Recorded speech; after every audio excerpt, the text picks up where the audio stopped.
Nut last kita tak payah cabut lagi lah. Kita buka yang tengah dulu. Sembur anti karat. Lepas tu buka nut.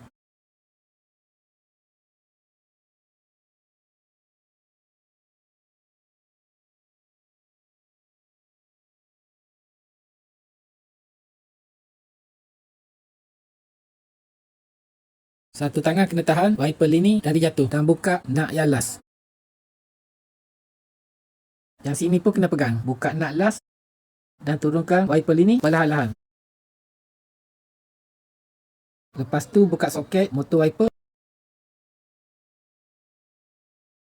Caranya kena buat macam ni lah. Tekan klip, jangan tarik, dia kadang tu dia lekat.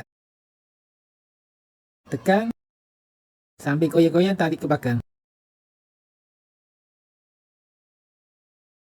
Karat ni lah yang buat kenapa soket ni susah nak tarik. Pakai contact cleaner.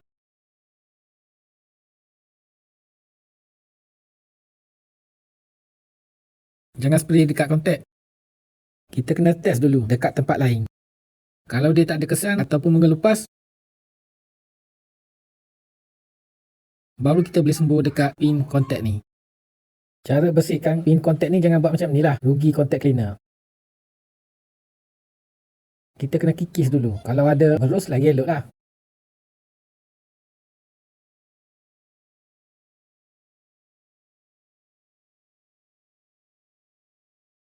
Agak-agak dah tanggal, baru kita spray. Kikis lagi mana-mana yang lekat tak tanggal.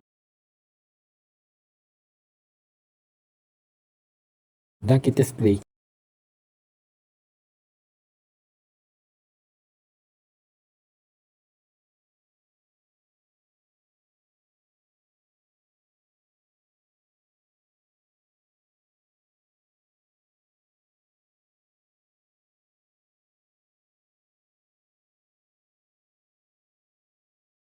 Okey, dah bersih.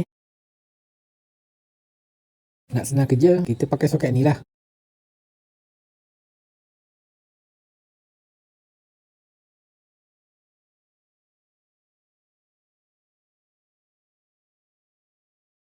Dan kita buka nut motor wiper ni.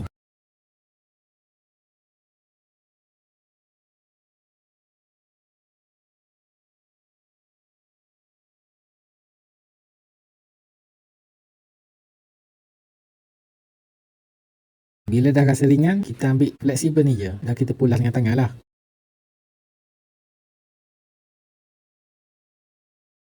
Nut ni dia tak boleh cabut pasal dia sangkut dengan getah motor wiper ni. Jadi kita buka nut lain pula.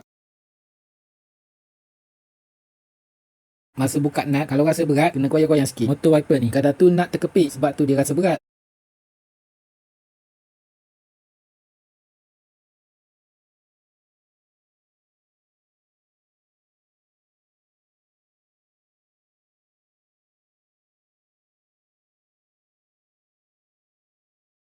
Untuk keluarkan motor wiper ni, kita tak boleh buat gini. Kita tak boleh tarik je. Dia kena buat gini. Satu tangan pegang wiper lin ni, satu tangan lagi kena pegang motor wiper.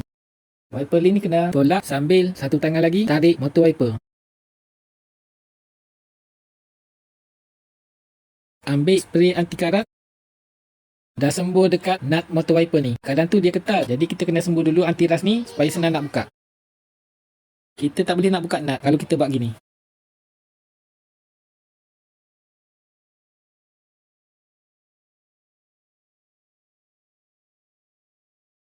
Untuk buka nut motor wiper ni, kita kena sendal motor wiper ni pada body kereta.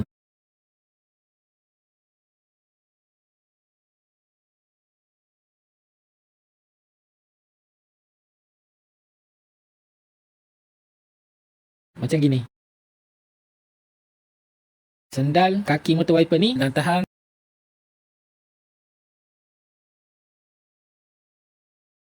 Baru boleh buka nut motor wiper ni.